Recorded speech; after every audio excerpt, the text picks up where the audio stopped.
அதை தான் ரிவ்யூ பண்ண போகிறோம் அப்படின்னே சொல்லலாம். ஸோ டே 52 பொறுத்த வரைக்குமே வந்துட்டு பார்த்தோம் அப்படின்னா அன்ஷி இருக்காங்க இல்லையா, அன்ஷி வந்துட்டு எஸ்டர்டேல கொடுத்த டஃப் ஃபைட் அப்படின்றதுனால வந்துட்டு அன்ஷி விசஸ் ஜாக்லின் அப்படின்றத பார்த்தோம் அப்படின்னா ஒரு தேவையில்லாத ஒரு எப்படி சொல்ல பனிப்போர் மாதிரி தொடங்கியிருக்கு அப்படின்னு தான் சொல்லலாம். அன்ஷி வந்துட்டு அவங்களுடைய கேம் அவங்களுடைய மைண்ட் செட் அப்படின்றதுக்காக வந்துட்டு ஒரு டஃப் கேம் அப்படின்றது விளையாடுறது கரெக்ட். பட் ஜாக் இருக்காங்க இல்லையா, ஜாக்லின் வந்துட்டு பார்த்தோம் அப்படின்னா மஞ்சரிக்காக விளையாண்டது தப்பு அப்படின்ற மாதிரி தான் அன்ஷி தான் வந்துட்டு நினச்சிட்டு இருக்காங்க அப்படின்னு சொல்லணும். ஸோ அன்ஷியை பொறுத்த வரைக்குமே வந்து பார்த்தோம் அப்படின்னா அவங்க தீபக் உள்ளே போகணும் அப்படின்னு சொல்லி நினச்சது, மஞ்சரி வெளியே போகணும்னு சொல்லி நினச்சது இருக்கு இல்லையா, அதெல்லாம் வந்துட்டு சரியாமா.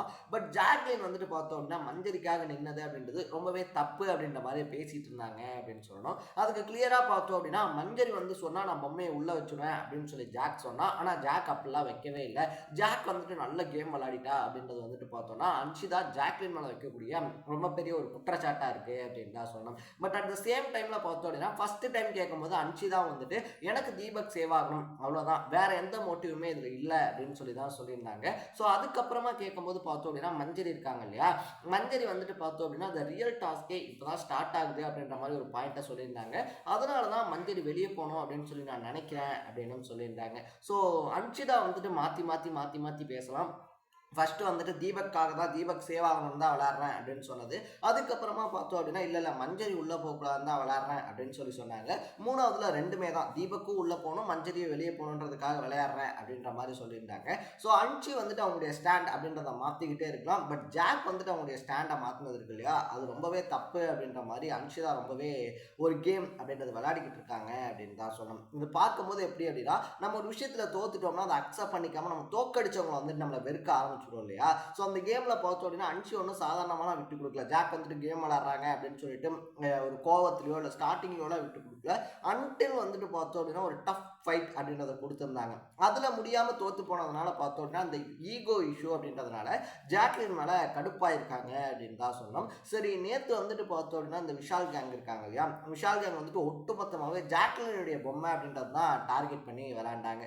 ஸோ ஜாக் வந்துட்டு பார்த்தோம் அப்படின்னா ஜாக்லின் விளையாடக்கூடிய ஸ்ட்ராட்டஜிஸாக இருந்தாலும் சரி, விளையாடக்கூடிய ப்ளே பண்ணக்கூடிய விதமாக இருந்தாலும் சரி, ரயான் சவுண்டு இந்த கேங்குக்கும் விஷால் கேங் இருக்காங்க இல்லையா, அவங்களுக்கும் இடையில ஒரு பனிப்போர் அப்படின்றது உருவாயிருக்கு அப்படின்னே சொல்லலாம். நேற்று வந்துட்டு பார்த்தோம் அப்படின்னா ஜாக்லின் இருக்காங்க இல்லையா, ஜாக்லினை எப்படியாவது வெளியே தள்ளிடணும், ஜாக்கோட பொம்மையை எடுத்துடணும் அப்படின்னு சொல்லிட்டு தர்ஷிகாவுடைய பொம்மையே பார்த்தோம் அப்படின்னா விஜய் விஷால் செட் இருக்காங்க இல்லையா, அவங்க பார்க்காம விட்டுருந்தாங்க அப்படின்னே சொல்லணும். இதனால வந்துட்டு பார்த்தோம் அப்படின்னா ஜாக் வந்துட்டு ஒரு மாதிரி கார்னர் பண்ணப்பட்டிருக்காங்க. ஜாக்லைன் வந்துட்டு இந்த டாஸ்க்ல வந்து எப்படியாவது வெளியே தள்ளிடணும் அப்படின்னு சொல்லிட்டு. பட் ஜாக்லைனை பொறுத்த வரைக்குமே பார்த்தோம் அப்படின்னா முத்துக்குமரன் டீம் இருக்காங்க இல்லையா, அவங்களும் வந்துட்டு ஒரு மாதிரி ஜாக்குக்கு சப்போர்ட் பண்ணி விளாட்றதுனால இந்த டாஸ்க் வந்துட்டு பார்த்தோம் அப்படின்னா ரொம்பவே இன்ட்ரெஸ்டிங்காக போய்கிட்டு இருக்கு அப்படின்னு தான் சொல்லணும். ஸோ இது வந்துட்டு பார்த்தோம்னா அடித்தடியாகி விஷால் இருக்கார் இல்லையா, விஜய் விஷாலை பிடிச்சி கீழே தள்ளி நெஞ்சலெல்லாம் புறாண்டி விளாடக்கூடிய அளவுக்கு ஒரு டஃப் ஃபைட்டான கேமாக கொண்டு போய்கிட்டு இருக்காங்க. இன்னும் சொல்ல போனோம் அப்படின்னா இந்த ஸ்ட்ராட்டஜிஸ் வந்துட்டு அடிச்சு தான் விளையாடணும் அப்படின்றது கிடையாது. நம்ம உள்ளே போகணும்னு நினைக்கிறவங்க பொம்மை இருக்கு இல்லையா, அது கிடச்சிருச்சு அப்படின்னா கொண்டு போய் ஸ்லாட்டில் வைக்கும்போது அப்படி மோஸ்ட்லி வைக்கும் போதே பார்த்தோம் அப்படின்னா யார் வெளியே போகணும் அப்படின்னு சொல்லி நினைக்கிறாங்களோ அந்த பொம்மை வந்துட்டு மிச்சமாயிடும். ஸோ இப்படி வந்துட்டு யோசிச்சு விளாட்றதை விட்டுட்டு கையில் இருக்கக்கூடிய பொம்மையை பிடிங்கி விளாடுறது, இன்னொருத்தர் எடுத்துருக்கக்கூடிய பொம்மையை வந்துட்டு ஹோல்ட் பண்ண நினச்சி விளாடுறது அப்படின்றது தான் பார்த்தோம்னா ஒரு மாதிரி அடுத்தடியான கேம் அப்படின்றதுக்கு வழிவகுக்குது அப்படின்னே சொல்லலாம். ஸோ உள்ளே இருக்கக்கூடிய யாருக்குமே பார்த்தோம்னா அந்த கேமை மென்டலாக எப்படி விளாடுறது அப்படின்னு சொல்லி ஒரு ஐடியாஸ் கூட கிடையாது. அதை வந்துட்டு முழுக்க பார்த்தோம் அப்படின்னா ஃபிசிக்கலாக விளாட்றதுக்கான ட்ரை இருக்கு இல்லையா, அதை தான் பண்ணிட்டு இருக்காங்க அப்படின்னு சொல்லலாம். ரெண்டாவது விஷயத்தை பொறுத்த வரைக்குமே வந்துட்டு பார்த்தோம் அப்படின்னா சவுண்ட் இருக்காங்க இல்லையா, இவங்க ஒரு கேங்காக இருந்துகிட்டு இருக்காங்க, சவுண்டு, ஜெஃப், ரயானு, ஜாக்கு அப்படின்னு சொல்லிட்டு.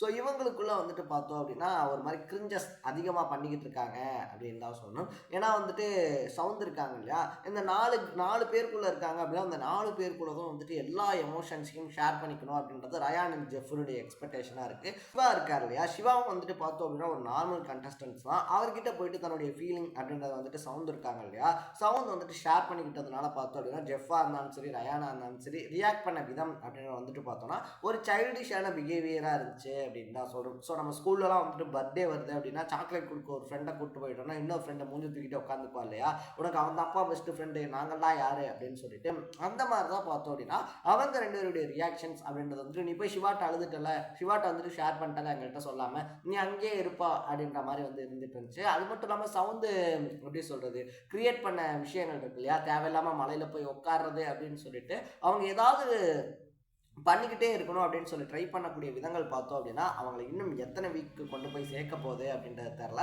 ஸோ இனிமேலாச்சும் பார்த்தோம் அப்படின்னா சவுண்ட் இருக்காங்க இல்லையா, இந்த கேங் அப்படின்றதுக்கு ஃபுல்லாக மெர்ஜ் ஆகாமல் தனியாக வந்து கேம் விளாண்டாங்க அப்படின்னா பார்க்க நல்லா இருக்கும் அப்படின்னே சொல்லலாம். மூணாவது விஷயம் பார்த்தோம் அப்படின்னா, மூணாவது விஷயத்தை பொறுத்த வரைக்குமே முத்துக்குமரன் மேலே அருணுக்கு இருக்கக்கூடிய வன்மம் அப்படின்றது நேற்று வெளிப்படையாகவே சொல்லியிருந்தாரு. இவன்ட்ட என்னத்தடா பார்த்தீங்க இவ்வளோ கிளாப்ஸு அப்படின்னு சொல்லி அந்த சென்டென்சஸ் இருக்கு இல்லையா, அந்த ஒவ்வொரு சென்டென்சஸ் அப்படின்ற மாதிரி கொடுத்து ஒவ்வொருத்தருக்கும் சொல்ல சொல்லியிருந்தாங்க. அதில் சிவா பார்த்தோம் அப்படின்னா விஜய் விஷால் தர்ஷிகா இருக்காங்க இல்லையா, அவங்க 2 பேரும் சொப்பு சாமான் வாங்கி கொடுத்தா விளையாடுவாங்க அப்படின்னு சொல்லி டைரக்டாக அடிச்சதா இருந்தாலும் சரி, இல்லை அருண் வன்மத்தை கட்டுனதா இருந்தாலும் சரி, ஒவ்வொருத்தருடைய பாயிண்ட் ஆஃப் வியூ வந்தும் ஒவ்வொருத்தர் எப்படி வந்துட்டு பார்க்கப்படுறாங்க அப்படின்றது இருக்கு இல்லையா, அதை வந்துட்டு வெளிப்படுத்துறதுக்காக அந்த டாஸ்க் அப்படின்றது கொடுக்கப்பட்டிருந்துச்சு. அதை ஹவுஸ்மேட்ஸுமே வந்துட்டு பார்த்தோம் அப்படின்னா சரியாக விளையாடி இருந்தாங்க அப்படின்னு தான் சொல்லணும். மோஸ்ட்லி வந்துட்டு பார்த்தோம் அப்படின்னா எல்லாத்துக்கும் பொருந்தக்கூடிய அந்த சென்டென்சஸ் இருக்கு இல்லையா, அந்த சென்டென்சஸ் போய் சேர்ந்துருந்துச்சு அப்படின்னு சொல்லலாம். ஸோ இந்த வீட்லேயே வந்துட்டு கிரிஞ்சா மாட்டிக்கிட்டு இருக்கக்கூடிய ஒரு விஷயம் அப்படின்னா ஆர்ஜே ஆனந்தி அண்ட் பவித்ராக்கு மட்டும் இல்லாமல் பார்க்கக்கூடிய எல்லாருக்குமே வந்துட்டு இது ஓவரா இல்லையாடா அப்படின்னு சொல்லி தோண வச்சிருக்கக்கூடிய விஷயம் விஜய் தர்ஷிகா அண்ட் விஷால் அப்படின்னே சொல்லலாம். விஜய் விஷால் அண்ட் தர்ஷிகா அப்படின்னே சொல்லலாம். ஸோ உள்ளே வந்து ஸ்டார்டிங்கில் பார்த்தோம் அப்படின்னா 2 பேருமே டஃப் காம்படிட்டர்ஸ் அப்படின்னு சொல்லி நினைக்க தோணிருந்துச்சு. 2 பேருமே அந்த அளவுக்கு பார்த்தோம் அப்படின்னா பேசக்கூடிய விஷயங்களாக இருந்தாலும் சரி, பேசக்கூடிய ஸ்டைல்ஸாக இருந்தாலும் சரி, 2மே வந்துட்டு பார்த்தோம் அப்படின்னா ஒன்றுக்கு ஒன்று சளைச்சதில்லை. இவங்க வந்துட்டு டஃப் காம்படிட்டர்ஸாக டாப் 5ல் 2 பேருமே இருப்பாங்க அப்படின்ற மாதிரி எக்ஸ்பெக்ட் பண்ணப்பட்டிருந்துச்சு. பட் இப்போ ட்ராக் மாதிரி பார்த்தோம் அப்படின்னா 2 பேருமே தேவையில்லாத ஒரு சில விஷயங்கள் அப்படின்றதுக்குள்ளே போயிட்டு அவங்க கையில் அடிப்பட்டா இவர் வந்துட்டு போயிட்டு மூவ் போட்டு தடவுறது, லைக் ஏதோ ஒரு ஜெல்லு மாதிரி இருந்துச்சு அதை போட்டு தடவுறது, இவர் வந்துட்டு காயப்பட்டு வந்தார் அப்படின்னா அவங்க சாப்பாடு விட்டு சுத்தி போடுறதே அப்படின்னு சொல்லிட்டு பார்த்தோம் அப்படின்னா அந்த பிக் பாஸ் வீடு வந்துட்டு ஒவ்வொருத்தரும் இண்டிவிஜுவாலிட்டி அப்படின்றத காட்ட போயிருக்கக்கூடிய வீடு, ஒரு கேம் அப்படின்றத ஆட போயிருக்கக்கூடிய வீடு. பட் லவ் அப்படின்றது எங்கே வேணாலும் வரலாம்ப்பா, இடம் பொருள் ஏவல்லாம் இல்லைல்ல அப்படின்னு சொல்லி கேட்டோம் அப்படின்னா பர்சனலாக வச்சிருக்கிறது அப்படின்னு சொல்லி ஒரு விஷயம் இருக்கும் இல்லையா. ஸோ அதை வந்துட்டு பார்த்தோம் அப்படின்னா லட்சக்கணக்கான கோடிக்கணக்கானவங்க பேர் பார்க்கும்போது அது என்ன மாதிரி போய் ப்ரொடெக்ட் ஆகும் அப்படின்றத எல்லாத்தையுமே தாண்டி அவங்க ஒரு ரிலேஷன்ஷிப் ஜோன் அப்படின்றதுக்குள்ளே போயிட்டு விளையாடிக்கிட்டு இருக்கக்கூடிய விதம் அப்படின்றது பார்த்தோம்னா உள்ள இருக்கக்கூடிய பவித்ரா அண்ட் ஆர்ஜே ஆனந்த் இருக்காங்க இல்லையா, அவங்களுக்கே எரிச்சல் அடைய வைக்குது அப்படின்னா இவங்களை வேற ஏன்டா அப்பப்போ காட்டிக்கிட்டு இருக்கேன், இவங்களை சரி தள்ளி வைங்களா அப்படின்னு சொல்லிட்டு பிக் பாஸ் பார்க்கக்கூடிய நமக்குமே வந்துட்டு அது பர்சனலாக தோண வச்சிருக்கு அப்படின்னே சொல்லலாம். ஸோ ஓவராலாக வந்துட்டு விஜய் விஷால் அண்ட் தர்ஷிகா இருக்காங்க இல்லையா, அவங்க 2 பேரும் செப்பரேட் கேம் விளாண்டாங்க அப்படின்னா அவங்களுக்கு நல்லது. இல்லை இப்படி தான் நாங்கள் கிரிஞ்சு பண்ணி விளையாடிக்கிட்டு இருப்போம் அப்படின்னா அப்கமிங் நாமினேஷன்ஸில் யாராவது ஒருத்தர் விழுந்தாங்க அப்படின்னா ஃபர்ஸ்ட் இவங்களை தூக்கி விட்டுறலாம், மற்றவங்க கூட ஏதாவது விளாட்றான் அப்படின்ற மாதிரி, லைக் சிவா சொன்ன மாதிரி இவங்க சொப்பு ஜாமா வச்சு விளாடதா லாயக்கு அப்படின்ற மைண்ட் செட் இருக்கு இல்லையா, அது ஆடியன்ஸ் கிட்ட வர்றதுக்கான வாய்ப்பு ரொம்ப அதிகம் அப்படின்னே சொல்லலாம். ஸோ அதை ப்ரோக் பண்ணணும் அப்படின்னா 2 பேரும் ரிலேஷன்ஷிப் இன்கேஸ் ஒருத்தர் மேலே ஒருத்தருக்கு இன்ட்ரெஸ்ட் இருக்குது அப்படின்ற பட்சத்துலையும் அதை வெளியே போய் பார்த்துக்கலாம் அப்படின்னு சொல்லிட்டு அவங்க கேமில் கான்சென்ட்ரேட் பண்ணாங்க அப்படின்னா இன்னும் ஸ்ட்ராங்கஸ்ட் பிளேயராக கம்பேக் கொடுக்கறதுக்கான வாய்ப்பு நிறைய இருக்குது அப்படின்னு தான் சொல்லணும். ஸோ விஜய் விஷால் இருக்காங்க இல்லையா, விஜய் விஷால் அண்ட் தர்ஷிகாவுடைய பர்ஃபார்மன்ஸை பற்றி நீங்கள் என்ன நினைக்கிறீங்க அப்படின்றத கமெண்ட்டில் போட்டு இதே மாதிரி 100 டேஸ்க்கான அப்டேட்ஸ் இருக்கு இல்லையா, அப்டேட்ஸ் ப்ளஸ் ரிவ்யூஸ் தொடர்ந்து பார்க்கணும் அப்படின்னு ஆசைப்பட்டீங்கன்னா மறக்காமல் சேனலை சப்ஸ்கிரைப் பண்ணிக்கோங்க. நாளைக்கு இதே மாதிரி டே 53 ரிவ்யூவோட சந்திக்கலாம். Tata, bye by.